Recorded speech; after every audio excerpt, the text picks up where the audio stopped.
Mengatasi sakit hati karena dikhianati adalah proses yang memerlukan waktu dan perhatian pada diri sendiri. Hai semuanya, selamat datang kembali di channel Bicara Batin, tempat di mana kita mengeksplorasi berbagai aspek kehidupan dan menjalin koneksi melalui pengalaman bersama. Hari ini, kita akan memulai sebuah perjalanan yang mungkin kita semua pernah alami dalam hidup kita. Perjalanan melalui luka sakit hati dari sebuah pengkhianatan. Tetapi di sini, di channel Bicara Batin, kita tidak hanya akan menggali luka-luka yang tersembunyi, tetapi juga menyelami proses penyembuhan dan pertumbuhan yang mengikutinya. Jadi mari kita bersama-sama menjelajahi dan belajar bersama, karena setiap langkah dalam perjalanan ini membawa kita lebih dekat pada pemulihan dan transformasi yang berbeda.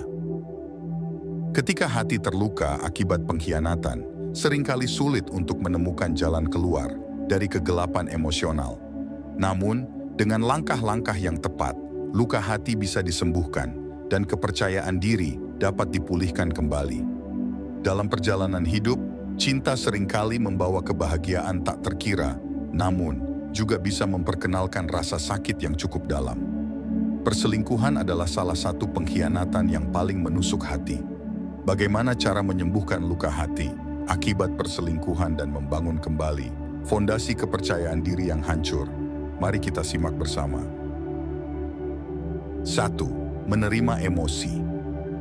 Langkah pertama untuk menyembuhkan luka hati adalah dengan menerima dan memahami emosi yang dirasakan. Ini adalah bagian penting dari proses penyembuhan. Dalam perjalanan kita melalui kehidupan, kita sering dihadapkan pada berbagai macam emosi, mulai dari kegembiraan hingga kesedihan, dari kecemasan hingga kecenderungan marah. Namun, terkadang kita merasa tidak nyaman dengan emosi-emosi tersebut dan berusaha untuk menolaknya atau menyembunyikannya. Ironisnya, semakin kita mencoba untuk menekan atau mengabaikan emosi tersebut, semakin kuat emosi tersebut mempengaruhi kita. Ini dapat menghasilkan dampak negatif pada kesehatan mental dan fisik kita. Oleh karena itu, menerima emosi adalah langkah penting dalam perjalanan menuju kesehatan mental yang baik. Menerima emosi berarti mengakui bahwa setiap emosi yang kita rasakan adalah sah dan bermakna. Tidak ada emosi yang salah atau tidak pantas untuk dirasakan. Ketika kita menerima emosi kita dengan penuh kesadaran, kita memberi diri kita izin untuk merasakan apa yang kita rasakan tanpa hambatan atau penilaian. Menerima emosi juga berarti memahami bahwa emosi merupakan bagian alami dari pengalaman manusia. Ketika kita mengalami emosi yang tidak nyaman, itu adalah sinyal bahwa ada sesuatu yang perlu diperhatikan dalam diri kita atau situasi yang sedang kita hadapi. Dengan menerima emosi tersebut, kita dapat lebih baik memahami kebutuhan dan nilai-nilai kita. Selain itu, menerima emosi membantu kita mengelola emosi dengan lebih baik. Ketika kita tidak lagi berjuang melawan atau menekan emosi, kita dapat mengalami emosi tersebut dengan lebih damai dan terbuka. Hal ini memungkinkan kita untuk mengambil langkah-langkah yang lebih efektif untuk menangani situasi yang dihadapi daripada terjerat dalam siklus negatif dari penyangkalan atau perlawanan. Jadi, dengan menerima emosi, kita memberi diri kita kesempatan untuk tumbuh dan berkembang secara pribadi. Kita menjadi lebih berani dalam menghadapi tantangan dan lebih terbuka terhadap pengalaman hidup yang beragam. Dengan demikian, menerima emosi adalah langkah awal yang kuat dalam perjalanan kita menuju kesehatan mental dan kebahagiaan yang berkelanjutan. 2. Berbicara dengan orang terpercaya. Membagikan beban emosional dengan orang yang dipercayai dapat memberikan dukungan yang sangat dibutuhkan. Teman dekat, keluarga, atau bahkan konselor dapat memberikan perspektif yang berharga dan dukungan moral. Menceritakan perasaan kepada seseorang yang dipercaya adalah langkah penting dalam proses penyembuhan emosional. Ketika kita berbagi perasaan kita dengan orang terpercaya, kita memberi diri kita kesempatan untuk merasa didengar, dimengerti, dan didukung. Cerita pada orang terpercaya juga membantu kita memperoleh sudut pandang baru tentang situasi yang sedang kita hadapi.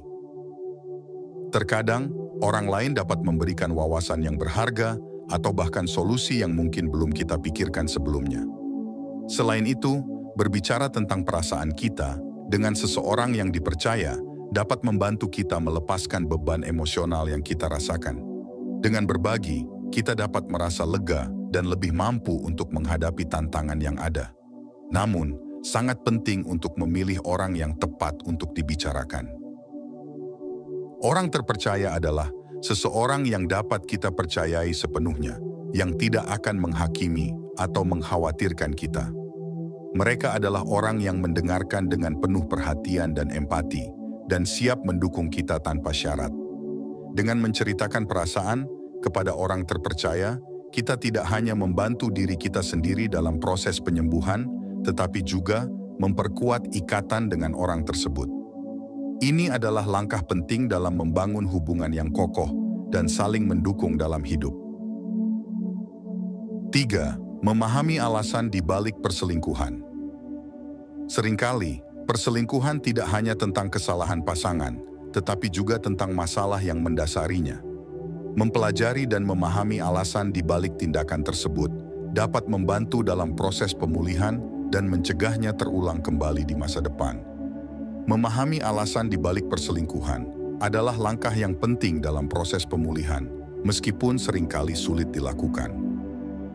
Ketika kita mencoba memahami alasan di balik tindakan tersebut, kita tidak hanya menggali pemahaman yang lebih dalam tentang hubungan kita sendiri, tetapi juga tentang dinamika dan kebutuhan yang ada dalam hubungan tersebut. Penting untuk diingat bahwa setiap situasi perselingkuhan memiliki konteksnya sendiri, dan alasan di baliknya bisa sangat bervariasi. Beberapa alasan umum di balik perselingkuhan, termasuk kebutuhan untuk mencari perhatian, kekurangan dalam hubungan saat ini, atau masalah pribadi yang mempengaruhi seseorang secara emosional. Namun, memahami alasan di balik perselingkuhan tidak berarti memberikan alasan atau membenarkan tindakan tersebut. Ini lebih tentang menggali apa yang mungkin telah terjadi dalam hubungan atau kehidupan individu yang menyebabkan mereka melakukan perselingkuhan.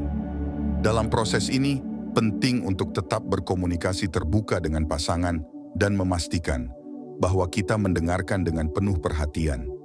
Meskipun sulit, berbicara secara jujur tentang perasaan dan kebutuhan kita adalah langkah penting dalam membangun kembali kepercayaan dan memperkuat hubungan. Selain itu, memahami alasan di balik perselingkuhan juga membantu kita untuk lebih baik memahami diri kita sendiri dan apa yang kita butuhkan dalam sebuah hubungan.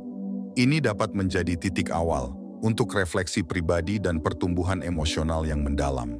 Namun, penting juga untuk diingat bahwa memahami alasan di balik perselingkuhan bukanlah tanggung jawab kita sepenuhnya.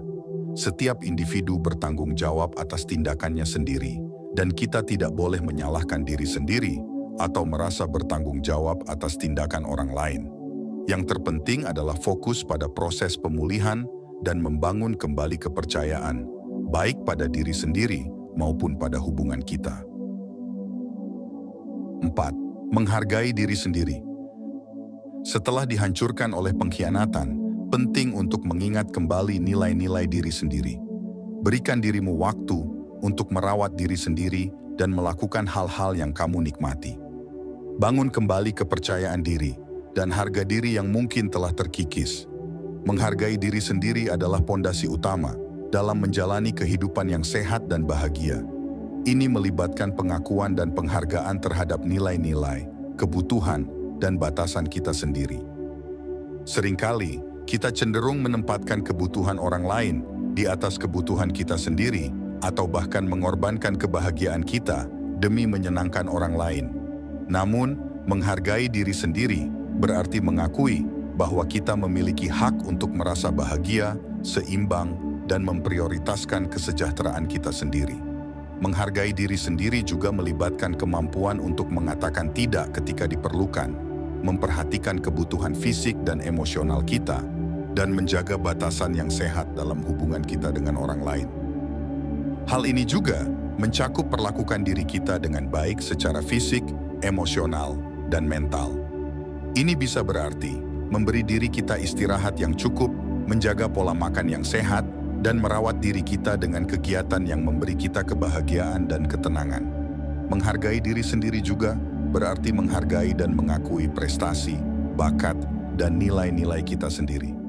Terlalu sering kita terjebak dalam perbandingan dengan orang lain atau merasa tidak cukup baik.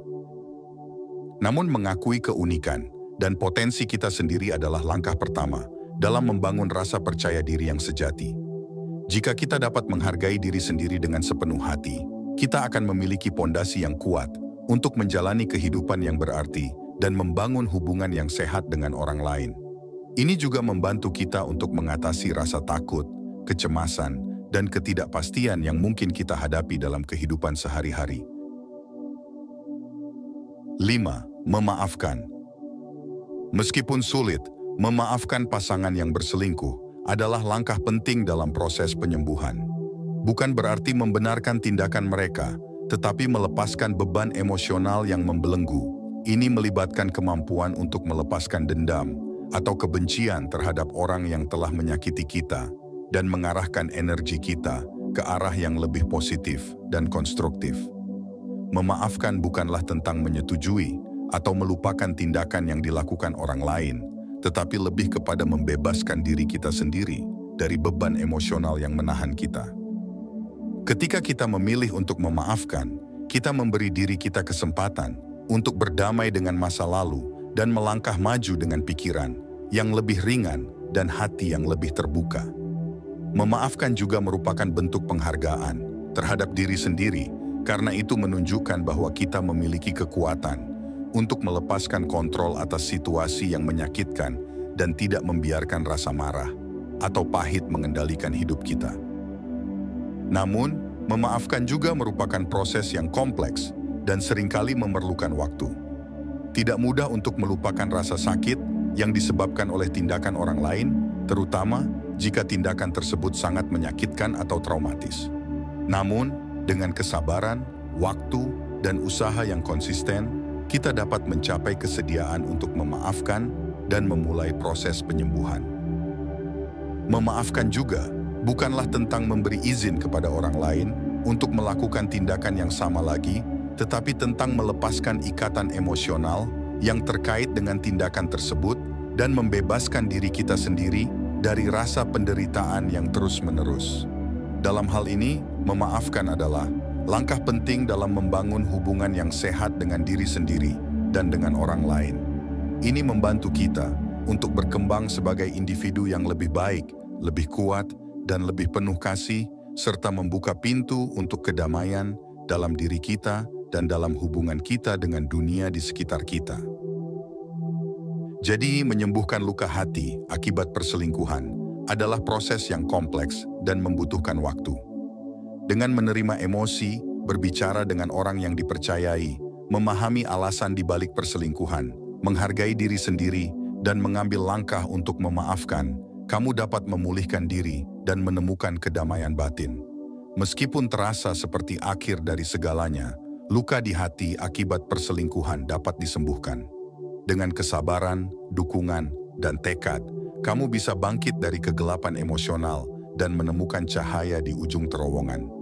Ingatlah, kamu pantas mendapatkan cinta dan kebahagiaan yang sejati. Sampai jumpa di episode berikutnya di channel Bicara Batin. Tetaplah terinspirasi, teruslah berkembang, dan tetaplah mencintai diri sendiri. Terima kasih sudah menonton, terima kasih juga atas dukungan dan kesetiaanmu. Semoga harimu penuh dengan kebahagiaan dan kedamaian.